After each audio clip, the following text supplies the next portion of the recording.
Happy Monday, Broncos. It is the start of our first academic week.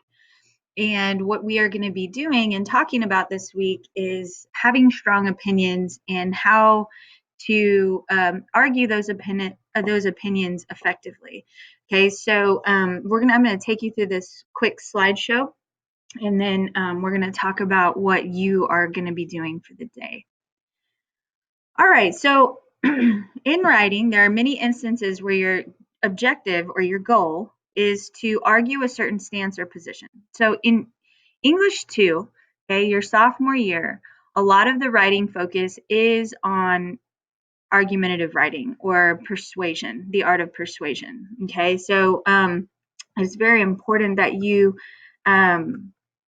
get this skill, okay, because if we do take the STAR test, you do have to write a persuasive essay on that STAR test, right?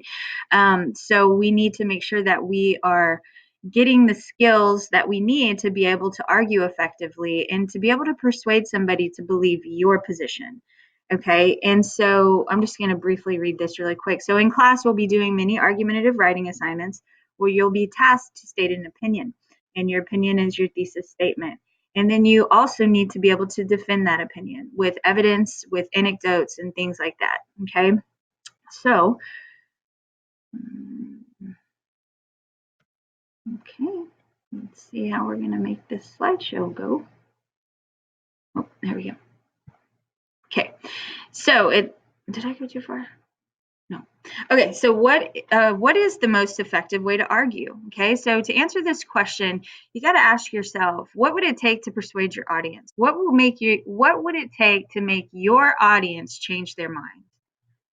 You also ask, like, what would it take to persuade you to believe the opinion of somebody else, right? To buy into that opinion. So the whole goal of argumentative writing is to have an effective argument, one that's valid and that can be supported with evidence. Okay, the goal of argumentative writing is not to be the person who can speak the loudest and the longest, right?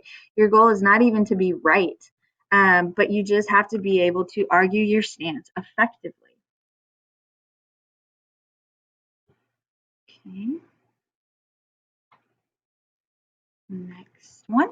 So why is disagreeing productively important in the English classroom? So it allows your ideas in writing to have credibility, and you will be received more openly by the reader, meaning that if you effectively argue your stance, then you have credibility as a writer. Like, people believe what you're saying. Okay, the same idea applies to disagreements in real life, right? The goal of a disagreement isn't necessarily to create tension, but it's to make progress. So here is your task for today. Okay, so in Schoology, you are going to be making a list of 3 to 5 different topics that you have strong opinions about. You're going to list at least 1 to 2 personal connections for at least one topic on your list. Okay, so I gave you a sample of my opinion, okay, and then my connection. All right, so my opinion is that people should always tip their waiters and waitresses a full 20% or more. So then my connection to that is that my first job was delivering pizzas for Domino's. And a lot of my paycheck was from tips, or tips I've received from the people I delivered pizzas to. And you would not believe how many people don't tip, and it's really sad, or they tip a very small amount, right?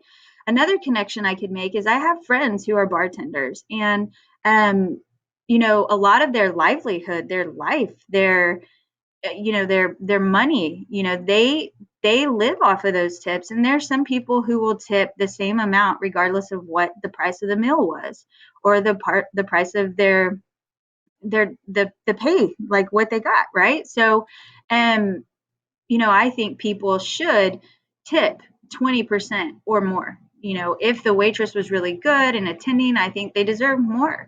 This is their livelihood. This is their money. So that would be my connection, right? So what I want you to do is you're going to list 3 to 5 topics. So my topic, or my opinion, is that people should always tip their waiter or waitresses a full 20% or more.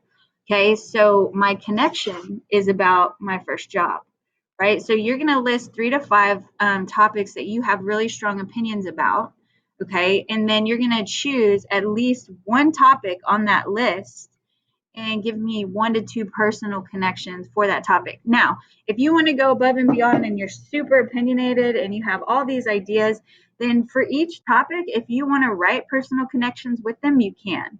You don't have to, but if that's what you want to do, you can do that. Okay, so again, we're going to be doing that in Schoology, and you're going to be creating your list the same way that we've done our other assignments, right? You're going to go to the Submit Assignment button, then you're going to go to the Create tab, and you're going to give me your list there. Okay?